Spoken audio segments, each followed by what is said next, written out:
Basis of stage of development, natural resources can be classified as potential and actual resources. Now, on the basis of development of natural resources, they can be classified as potential resources and actual resources. Let's study further. First one is potential resource. These are the resources which exist in a region and could be used in the future but have not been developed yet to their full potential.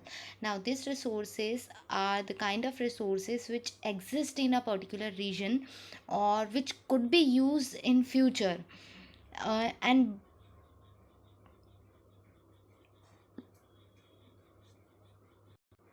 they are the kind of resources which have not yet been developed to its full potential.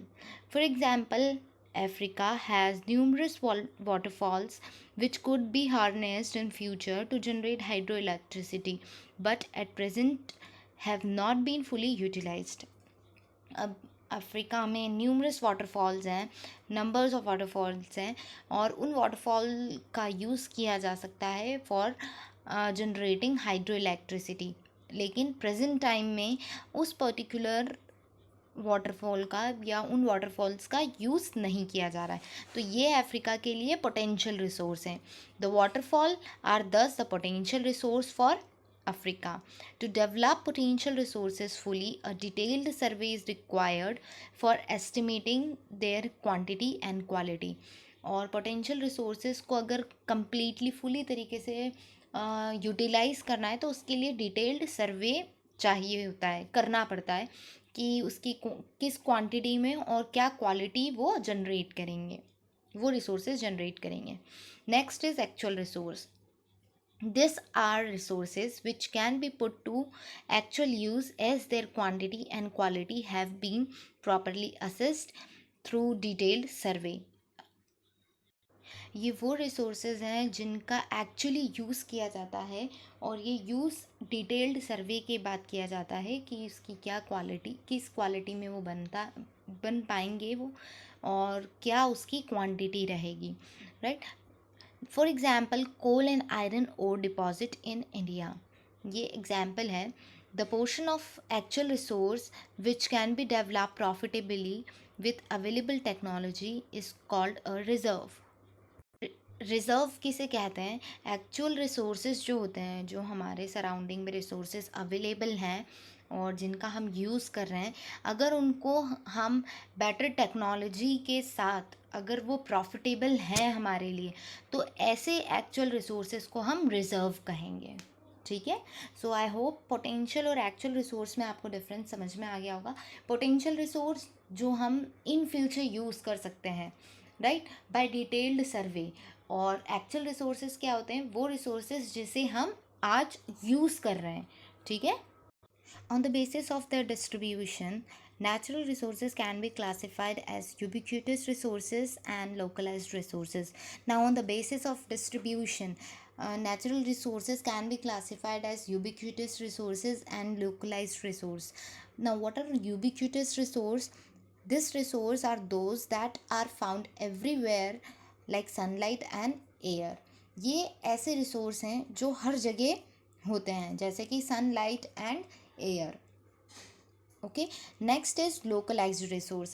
Localized resource are those that are found only in certain place like swift flowing rivers and deposits of coal.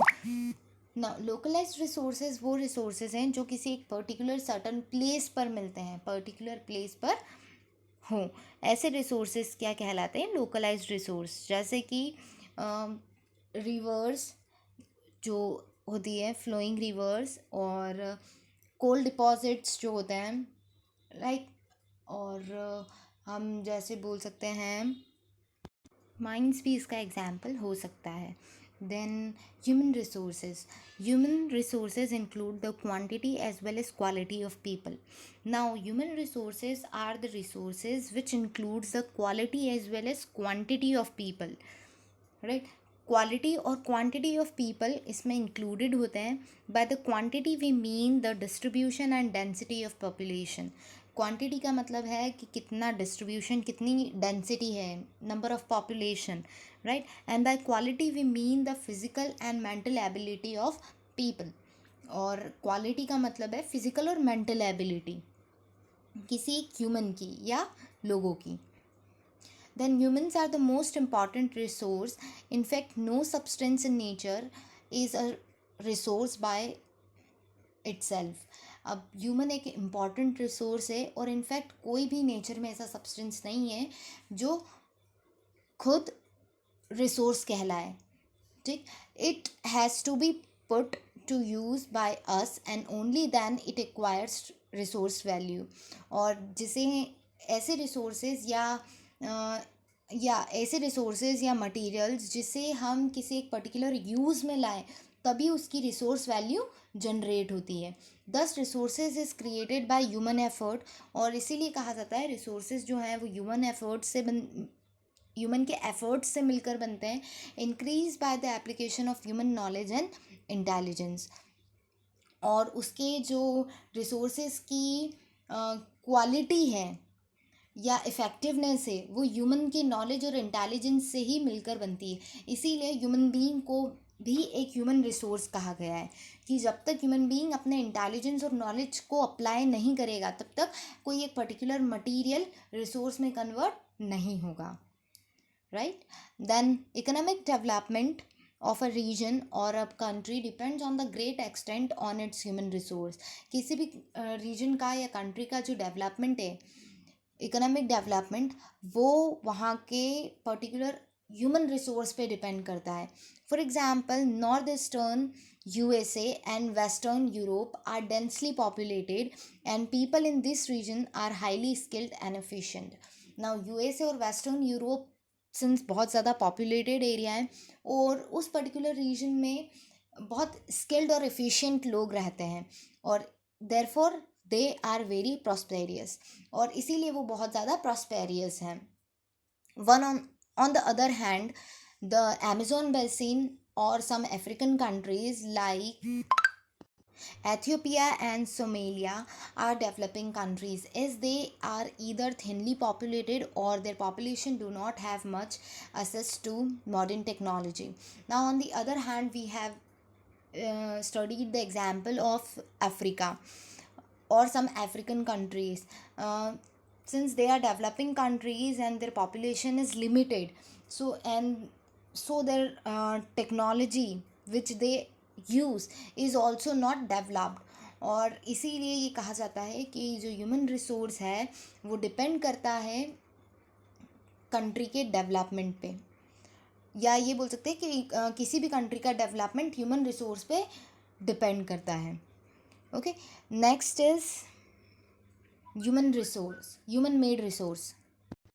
These resources are created by human being from the materials available in the environment. They in turn are used for the production of other resource. Now, human made resources वो resources जो हैं जो human being ने अपने आसपास के environment से जो मटेरियल्स अवेलेबल हैं उनको यूज़ किया है और they in turn are used for the production of other resources. और उन रिसोर्सेज का यूज़ करके हम और ज़्यादा रिसोर्सेज को प्रोड्यूस करते हैं. Tools, machines, buildings and other infrastructures are example of human made resource. Human made resource क्या है? जैसे कि tools, machines, buildings, etc. The rate at which resources are produced is called productivity. अब productivity क्या होता है? जिस रेट पर चीज़ों को प्रोड्यूस किया जा रहा है या रिसोर्सेज को यूज़ करके प्रोडक्ट बनाए जा रहे हैं उसे प्रोडक्टिविटी कहते हैं. The rate at which resources are produced is called productivity.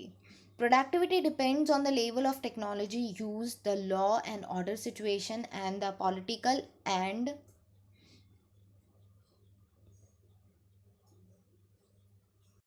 social institutions and the infrastructure available. Now, अब प्रोडक्टिविटी डिपेंड करती है किस तरीके की टेक्नोलॉजी हम यूज़ कर रहे हैं, लॉ एंड ऑर्डर क्या है, गवर्नमेंट के रूल्स क्या हैं, पॉलिटिकल और सोशल इंस्टीट्यूशंस पे भी डिपेंड करता है, और इंफ्रास्ट्रक्चर पर भी डिपेंड करता है, ठीक है. So this is the example of human made resource such as buildings, bridge, ship. This all are human made resources जो ह्यूमन बीइंग ने अपनी कन्वीनियंसी के लिए बनाए हैं. Now conservation of resources. Early humans use the gift of nature to satisfy their needs which were very simple. अब early human ने जो नेचुरल चीज़ें उनके इन्वायरमेंट में प्रेजेंट थी उन्हें यूज़ करके अपनी नीड्स को सेटिस्फाई किया है, राइट. और उनकी जो नीड्स थी वो बहुत ज़्यादा सिंपल थी. As population increased and society made progress, human needs become more complex. और जैसे जैसे पॉपुलेशन बढ़ती जा रही है और सोसाइटी ने भी प्रोग्रेस किए, ह्यूमन की नीड्स और ज़्यादा कॉम्प्लेक्स और ज़्यादा इंक्रीज हो गई है. The natural resources now came to be use on much larger scale. और नेचुरल रिसोर्सेज को हम और ज़्यादा लार्ज स्केल पर यूज़ कर रहे हैं, लार्ज एक्सटेंट पर. मिसयूज़ और over use of many valuable resources like soil and water has led to their degradation. जैसे हम चीज़ों का मिसयूज़ करते हैं या ओवर यूज़ करते हैं उन रिसोर्सेज का, जैसे कि सॉइल या वाटर, इसके कारण डिग्रेडेशन होता है. Many plants and animal species have become endangered and are on the verge of becoming extinct. और बहुत सारी ऐसी एनिमल और प्लांट स्पीशीज़ हैं जो endangered हैं, मतलब जो ख़त्म होने वाली हैं, या कुछ रेयर नंबर्स में प्रेजेंट हैं, endangered और on the verge of becoming extinct, या एक्सटिंक्ट होने वाली हैं, ख़त्म होने वाली हैं, राइट.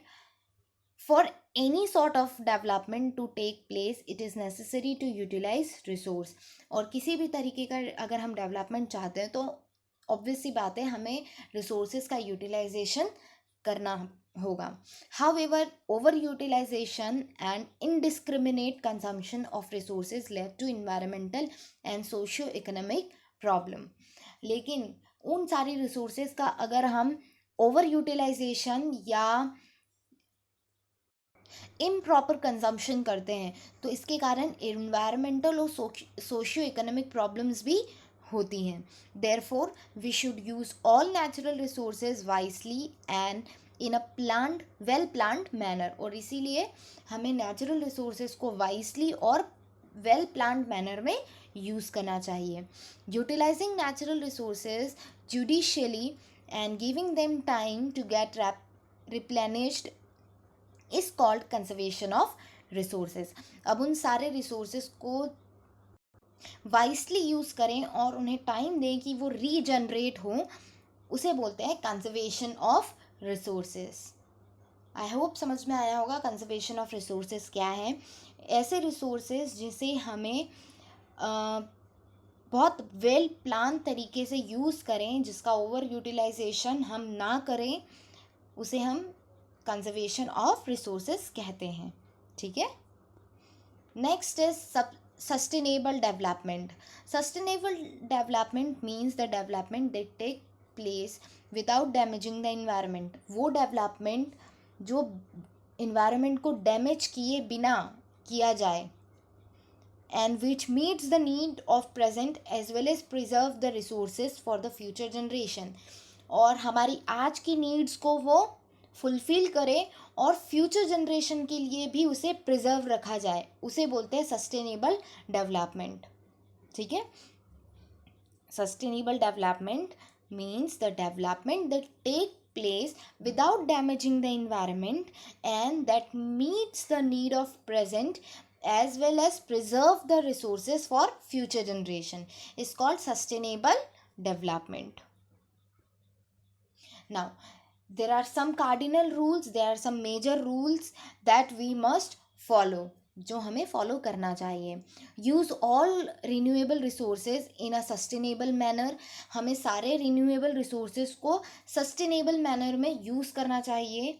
मतलब कि यहाँ पर प्रेजेंट टाइम में इसे वाइसली यूज़ करें ताकि वो फ्यूचर जनरेशन्स के लिए भी प्रिजर्व रहे।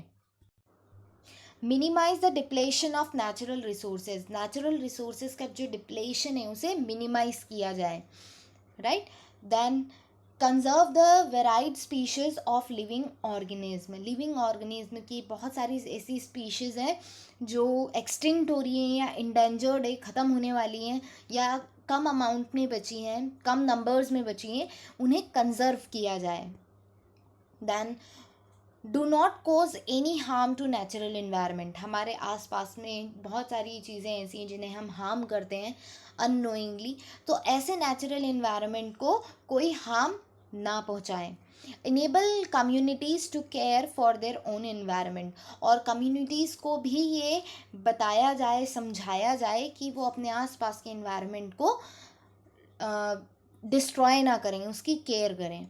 The future of the earth therefore depends on how judiciously we use our natural resource so that the present rate of development is maintained as well as the environment is preserved। हमारी अर्थ का future इस पे depend करता है कि हम natural resources को कितनी जुडिशियसली यूज़ कर रहे हैं, कितनी वाइसली हम उसे यूज़ कर रहे हैं ताकि वो प्रेजेंट में भी हमें डेवलपमेंट दे सके और इन्वायरमेंट को प्रिजर्व रख सके, ठीक है।